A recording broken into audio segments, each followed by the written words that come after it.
apparently I have to go back to the store for more prescriptions because they won't deliver them to my house anymore because insurance.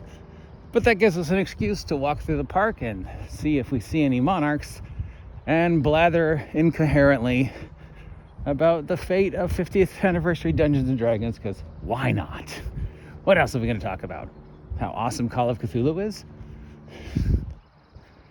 Okay, so this is part of a semi-regular series we're doing called What Happens If 2024 Dungeons and Dragons Doesn't Sell. And today we're going to go talk about something we talked about yesterday. Why isn't Wizards of the Coast making print-on-demand D&D product? Now, not saying you can't print it. You can. It's a lot of work, but you could go on to D&D Beyond, click your copy of whatever, and then slowly just print it out chunk by chunk, or convert it to a printable file and then take it to a Kinko's. They're still Kinko's, right? I think they're still Kinko's, or whatever passes for Kinko's these days, and print it out. So it's still, and you could still get it bound. So it's still technically possible. It's a lot of work. It's backwards, but it's still technically possible. It's not like there's just a single PDF of Player's Handbook like there is, say, if you get a PDF from Drive-Thru or something, that you can just take to Kinko's or whatever passes for Kinko's these days and have them print them out. And there's no service available like Lulu where you can go, please make a print-on-demand copy of this and put it in a little thing with the cover and the nice paper and ship it to me in 15 days kind of thing. That doesn't exist at all. Why? I mean, you would think it would. Now, I'm sure there's some logical reason why they don't use this very easy technology to make Dungeons and Dragons product available for people who want physical copies of it, still reinforcing the whole we want things to be D&D Beyond centric. I'm sure there's a logical reason. I can't think of it, because it seems like it's just another way for Wizards to print money, and it's another way for Wizards to cut costs, because print on demand would save them money, because then they would only have to make X amount of Player's Handbooks instead of the hundreds and hundreds of thousands of speculative copies of Player's Handbooks that they're gonna make. And how many of those are gonna sit on the shelves? Because they've got to print X amount of the 50th anniversary casual Player's Handbook. The normal printing of a book that we recognize, the hardcover, the 70 extra pages of art, the glossy paper, the thing you'd see on the shelf at Target, because that Target space is already chosen. They're already committed to X amount showing up at X amount of Targets. Will they be at every Target in the planet?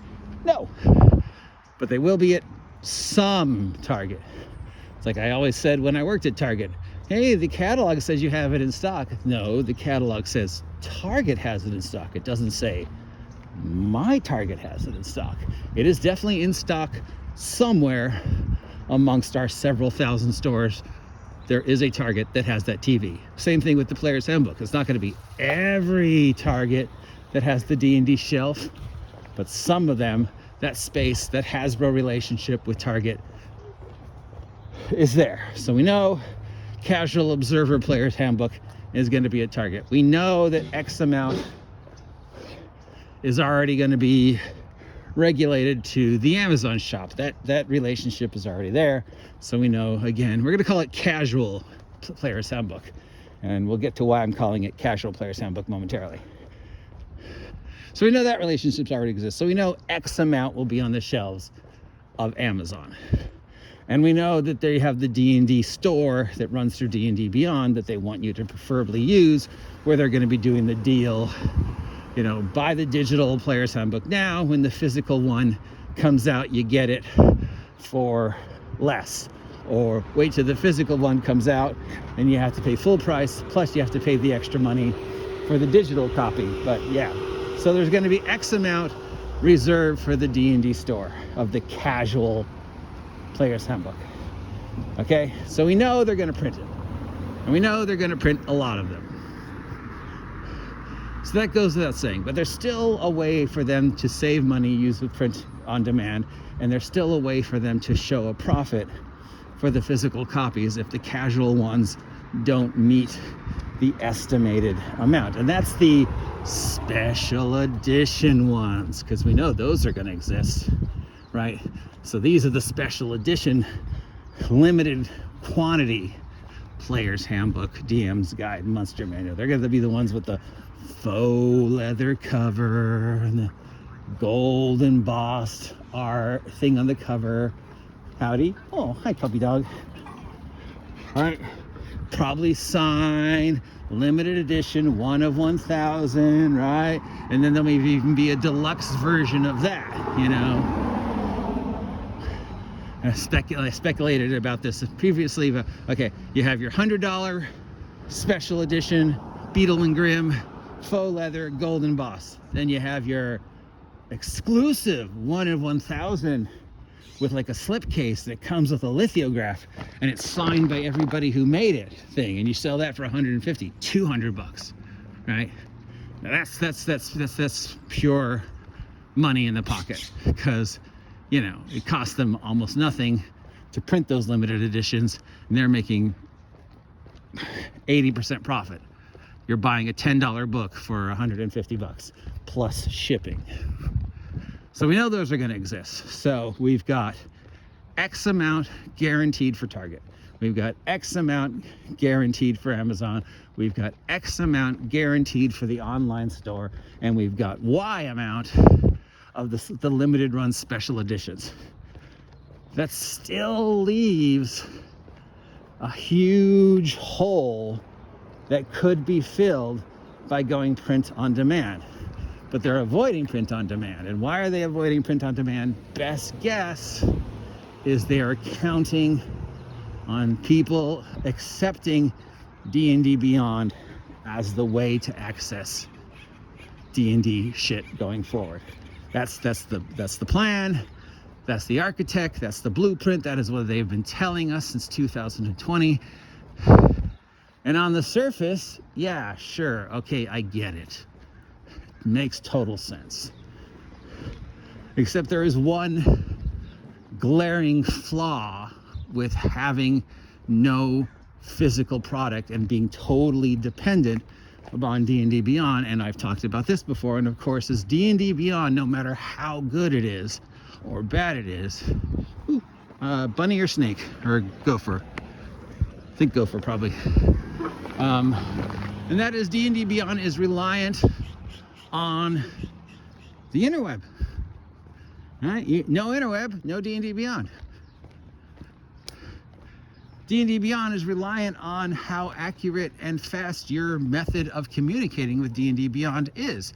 Are you using a phone? Well, we've heard my horror stories of how D&D Beyond does not work with a phone. Are you using a tablet? Are you using a laptop? What happens when that runs out of charge? What happens if, if the internet? What happens if you can't access that page because whatever? The trouble with D&D Beyond is no matter how good D&D Beyond is, D&D Beyond is reliant on a third-party thing, the interweb. Your D&D Beyond access is only going to be good as the peripheral you're using to access D&D Beyond and the access that you have to the computer network where you're playing, right? And D&D Beyond on a phone is not going to be as good as D&D Beyond on a tablet. D&D Beyond on a tablet is not going to be as good as D&D Beyond on a laptop. And D&D Beyond on the phone, tablet, laptop are all dependent on your internet and what happens when you run out of power. Now, we know that I've timed this. Right? Multiple times for people who had D&D Beyond on the phone, how long it took them to find a specific piece of information on D&D Beyond, as opposed to how long it took somebody else to find the same piece of information in the book. And 100% of the time, finding it in the book is way faster and way more accurate. There's no time lag, there's no switching, there's no trying to figure out. And then accessing D&D Beyond versus accessing a piece of paper, again, D&D Beyond is just so much slower. I mean, you guys have heard my story about the kid and the trying to add 1d6, right? So he gets this magic item, and the magic item gives him plus 1d6 to his attacks. And he spends 20 minutes trying to figure out how to tell D&D Beyond to give his character this magic item that gives him plus 1d6. 20 minutes of just going through D&D Beyond and trying to manipulate D&D Beyond. We're sitting there for 20 minutes while this poor kid is trying to figure out a way to add plus 1d6. Meanwhile, you know how long it takes me to add the plus 1d6 bonus on my character who is on a piece of paper? I don't know, 5 seconds. 5 seconds for me to get my pencil and write plus 1d6 to damage while using magic item. So that is the intrinsic flaw with being dependent upon D&D Beyond, and that is the only reason I can think of why Wizards isn't using a print-on-demand mentality. Because print-on-demand mentality, you would think, would be easy money. It's pure profit. They have to do very little work for print-on-demand. But they want you to use D&D Beyond as the interaction. But as we've seen, the flaw in D&D Beyond is always going to be D&D Beyond is only as good as the interweb. So what happens if people aren't buying 2024 D&D because of this? Because they can't get the player's handbook they went the way they want to get the player's handbook, and they don't want to spend $66 or $100. Especially if Wizards of the Coast keeps saying, well, it's backwards compatible. So what you're telling me is I don't really need this, right? I don't need the new player's handbook because it's backwards compatible. Any product you make after this will be 100% compatible with the D&D I already have. So where's my incentive to buy it?